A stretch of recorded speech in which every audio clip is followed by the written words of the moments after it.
So yun guys,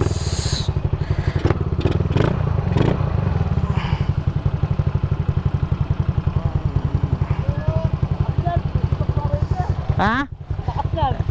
May na lang. Napapanood pa rin pala, no? Oo, nakikita. Sige, ingat sir, ingat. Maganda na dito guys, pag-usapan natin kung kung okay ba ang magpakarga ng motor. Ako, okay lang ba magpakarga ng motor? Sabugin nga ba? Or iksi nga ba buhay ng makina natin kapag kapag nagpakarga ng motor? Ito based on lang to, experience. Based on experience ko. On my experience, di pa naman ako nasasabugan ng motor. Pero naputulan ako ng valve spring. Dati kasi guys, yung set ko to, kay Kamote inside to dating dating alambre to guys. Siyempre ako noon ako baguhan lang kasi ako noon siyempre wala ko alam sa karga. Tapos lalayo pa ng mga malulupit na mekaniko, wala rin akong kilala kung kanino magpapaset. Tapos ayun, siyempre eto si Kamote may offer na lifetime warranty. Ako naman, siyempre wala naman ako alam sa karga Anong alam ko, baguhan lang ako. All stock lang motor ko. So ako, pinatos ko kasi sabi ko baka pag nasabugan, ganito, ganyan. Ayun nga, naputulan ako ng valve spring. Nung naputulan ako ng valve spring, hindi na ng warranty kasi hindi naman daw sabog. Hindi siya nasakop ng warranty. So yun, hindi ko na sabihin yung pinakabuong detalye. Na tayo, move forward na tayo doon. Tapos nun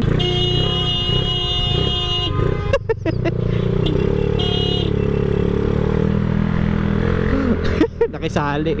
Ayun nga, nung naputulan ako ng valve spring nun, okay naman, ginawa naman nila. Tapos binigyan na lang nila ako ng 50% discount. Parang hati, ganun, 50%. Di yun, after nun, okay na motor ko. Mga isang taon ko rin set yun. Isang taon din ako may set doon.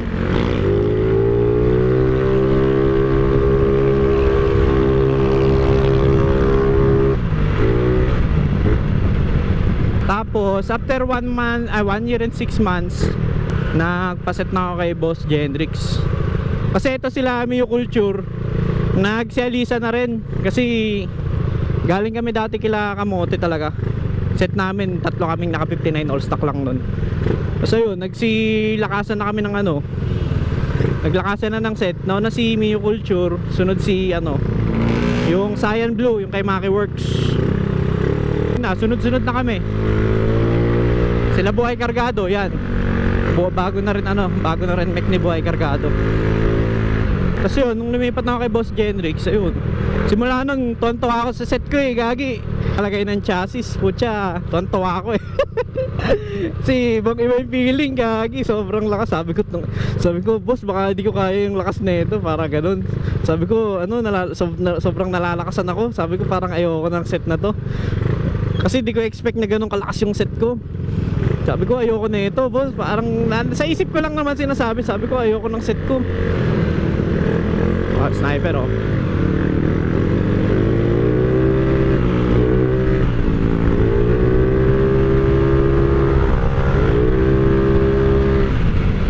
Sabi ko, ayoko ng set ko.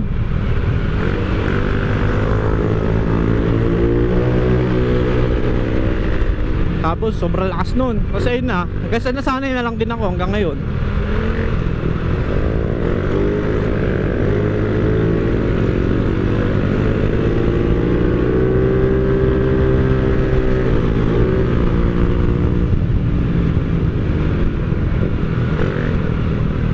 Sabay natin to.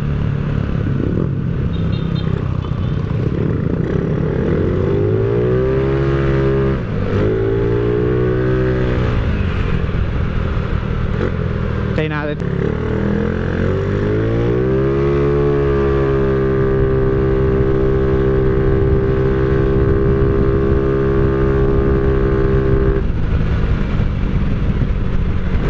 So yun, Okay naman siya, hindi naman ano, yung daming nagsasabi na kapag nagpakarga ka, sabugin daw. Sabugin sa mga mekanikong ano, yung mga nagmamagaling. Hindi ko naman sinasabi na ano, na yung mga mekanikong trial and error. Wala, hindi ko naman sila binabash, pero kumbaga kasi engine upgrades yan eh. So kailangan maging maselan ka. Hindi mo siya pwedeng tipirin. Kasi pag tinipid mo siya, mas lalo ka mapapagastos ng mahal. Pag imbis na nagtitipid ka, ayun, sa kakatipid mo, mas lalo kang napagastos. Totoo yun guys. Kaya yung ano ko ngayon, yung set ng makina ko ngayon, pinili ko talagang ano, mabibigat. MTRT yan, JPT, mga goods yan mga yan. Hindi ko naman sinasabi na ano, peke yung iba. Pero syempre kung bibili kayo ng pyesa, mas maganda na yung branded talaga. Yung subok na siya sa ano, kargahan, ganun. MTRT matagal na sa industriya yan, solido yan. Subok na sa industriya ang MTRT. Pero yun nga, kasi yun, basta nasa mekaniko lang din guys. Nasa mekaniko yung tamang ano, nasa builder talaga.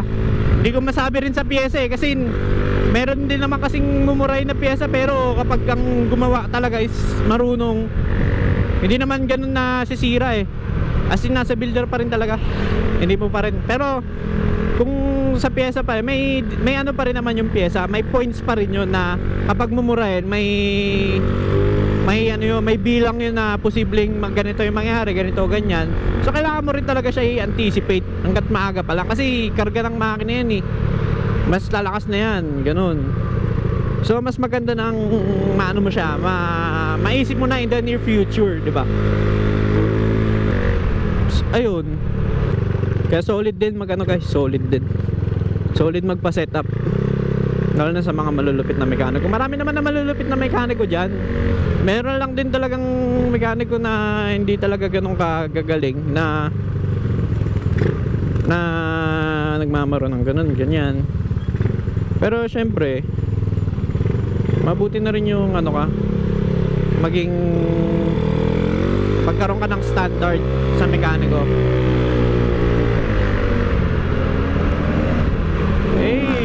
Waze, dalawang Raider oh, sarap naman sumabay doon par, kasi pabalik sila eh. Basta guys, goods magpa 59 all stock. Kung papandaily nyo lang 59 the best talaga. Kahit anong set ng 59, big bulbs, yun, ganyan. Ito nga pin eh, nakapang ilalim, goods din naman. Hindi naman ako maray din sa gas. Kung may budget ka naman pang gas eh, di ba?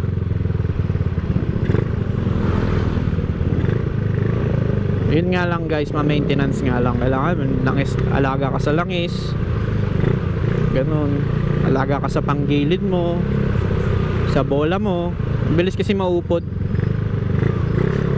Yung belt, mabilis din mabatak, ganun. Kaya yun lang yung lugi ka, maintenance. Pero para sa akin, mura naman ang maintenance ng Mio eh. So hindi mo kailangan din umaray. Kung magpapakarga kayo sa tamang mekaniko, yun lang. Yung kung kahit sa lugar nyo, tanong-tanong kayo sa lugar nyo kung sino ba yung malupit magkarga ng motor. Hindi nyo naman kailangan na dumayo pa talaga sa mga sikat na malulupit eh. Pagawa na kayo, basta sa mabuting mekaniko. Basta sa mabuting mekaniko, pagawa na kayo. Kasi kung ano, wag kayo magpapagawa sa mga basta-basta, uy tara dito ka na magpasit, gano'n. Yung mga mapipilit, baka may gawin yung trial and error eh. Hindi, maganda na rin yung alam din ng mga, kung may kaibigan kayo na marunong talaga mag-suggest ng mekaniko, yun. Pero kung trip nyo talaga dumayo, yan, dayo kayo sa mga malulupit na mekaniko, okay lang yun, sulit naman eh. Basta ano guys, hindi siya sabugin yung 59. Nasa ano lang talaga, nasa tamang paggamit, tamang maintenance, okay na yun. Hindi na kayo masasabugan yan. Tsaka kasi kung ano na yung settings ng motor nyo, yun na yun. Hindi na magbabago yun. Kung ano na yung settings ng mekaniko nyo, ganun na yun. Kasi pag binago nyo yun, yan, dyan pa posibleng sumabog yan.